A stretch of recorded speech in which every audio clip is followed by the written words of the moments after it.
तमेव माता च पिता तमेव बन्धु च सखा तमेव विद्या द्रवं तमेव सर्वं मम देवा तमेव सर्वं मम देवा।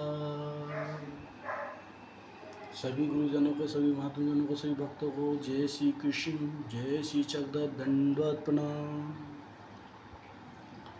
आज का कुछ थोड़ा सा प्रयास सभी भक्तों के लिए सुख शांति और ईश्वर प्राप्ति के बारे में चर्चा ज्ञान करें। मैं अपने सभी गुरुजनों के श्री चरणों में दंडवत डालकर सभी गुरुजनों को निमित्त कर थोड़ा सा प्रयास कर रहा हूँ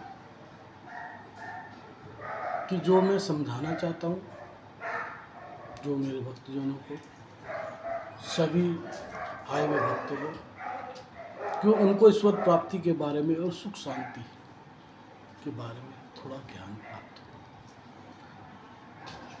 हो। जैसे मैंने बार बार कहा है इन सभी से, सुख शांति, पैसा, धन दौलत, जायदाद या अच्छा खाना, कार, गाड़ी, बंगला, ये सुख शांति नहीं है। आजकल जैसे सभी सोचते हैं और सभी बोलते हैं, बढ़िया मकान बन गया जी, बढ़िया नौकरी लग गई जी, काम अच्छा चल रहा है, काम ये है, वो सुख शांति नहीं हो सकता। वो तो केवल आपके स्वार्थ, इस संसारिक भोगों को भोगने वाली वस्तु है। जिन संसारिक वस्तुओं के पीछे आप भाग रहे हैं, रात दिन, सुबह हुई नहीं और रात तक केवल संसारिक वस्तुओं के भोगों के लिए भागते रहना, उसमें हम ये भूल जाते हैं कि ये जो मानव देह हमें प्राप्त हुआ है, इसका असली और सच्चा मकसद, जो इस धरती पे हमें ईश्वर ने कृपया दृष्टि की है, ईश्वर प्राप्ति के लिए मनुष्य देह हमें जो प्राप्त हुआ है, तो हमें संसारिक वस्तुओं के पीछे ना भागकर ईश्वर प्राप्ति के लिए भी प्रयास करना चाहिए। भगवत मार्ग पे चलने के लिए भी प्रयास करना चाहिए, भगवत प्राप्ति के लिए भी प्रयास करना चाहिए। किसी को बोलते हैं तो तुरंत बोलते हैं, हम तो दान बहुत करते हैं, हम तो पुण्य भी करते हैं जी, हम मंदिर भी जाते हैं जी, हम इतवार को जाते हैं, हम इतवार को सत्संग सुनने जाते हैं, हम ये करने जाते हैं, हम वो करने जाते हैं। अरे जाने से मतलब नहीं बनता। मेरा मत और मेरा मानना तो ये है, अगर आपका मन निर्मल, स्वच्छ और सुंदर, आपके आचरण, आपके संस्कार अगर सब सही है, जरूरी नहीं कि आप रोज रोज दिखावे के लिए मंदिर जा रहे हैं, प्रसाद चढ़ा रहे हैं, उसकी मेरे नज़रों में तो कोई ज़रूरत नहीं है। क्योंकि मैं इस बात से जरूर सहमत होऊंगा, मन चंगा तो कटौती में कहूँगा। ईश्वर तो हमारे हृदय में वास करते हैं, जिसमें देखो उसमें ईश्वर हैं, क्योंकि मानव देव हमारे ईश्वर की ही प्राप्ति, ईश्वर प्राप्ति के लिए ही तो मनुष्य देह दिया गया है। और ये मनुष्य देह प्राप्त करना बहुत दुर्लभ।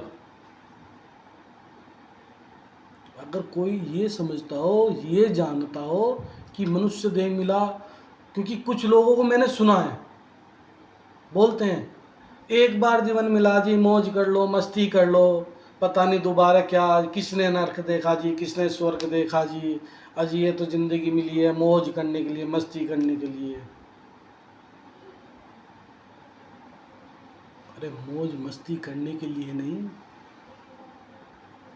ईश्वर को प्राप्त करने के लिए ये देह मिला है, भगवत प्राप्ति के लिए देह मिला है, अपनी योनियों को, अपने कर्मों को काटने के लिए जीवन मिला है, जिसके लिए देवता भी तरसते हैं।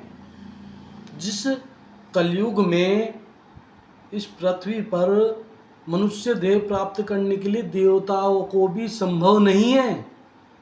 ये वो देह प्राप्ति है जो बहुत दुर्लभ है। यह बड़े पुण्य बल तथा संस्कारों से मिलता है।